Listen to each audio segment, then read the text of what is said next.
দেখব working days create করা, অর্থাৎ ওয়ার্কিং ডেজ যদি আমরা ফাইন্ড আউট করতে চাই কিভাবে করব সেটা দেখব।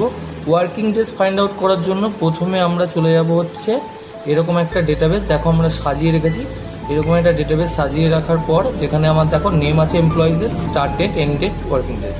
ওয়ার্কিং ডেজের ঘরে আমি কিন্তু ফর্মুলাটা এন্ট্রি করব। কি ফর্মুলা? ইকুয়ালস টু দেওয়ার পর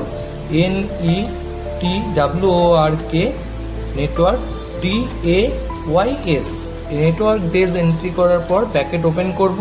দেন দেখো এখানে শো করছে স্টার্ট ডেটে গেলাম, কমা এন্ড ডেটে গেলাম, ঠিক আছে, কমা হলিডেজ, কমা দিয়ে আমি হলিডেজগুলোকে পুরো ড্র্যাগ করে দিলাম।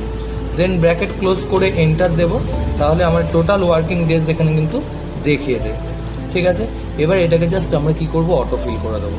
চলো দেখে নিই। অটো ফিল করে দিলাম, টোটাল কে কতদিন, কোন এমপ্লয়ি কতদিন টোটাল কাজ করেছে চলে আসলো, ঠিক আছে। তো আজকের মতো ভিডিও এই পর্যন্তই। এরকম আরও অনেক ভিডিও পেতে বা আমাদের চ্যানেলে লং ভিডিও দেখতে এখনই চ্যানেলটা সাবস্ক্রাইব করে নাও।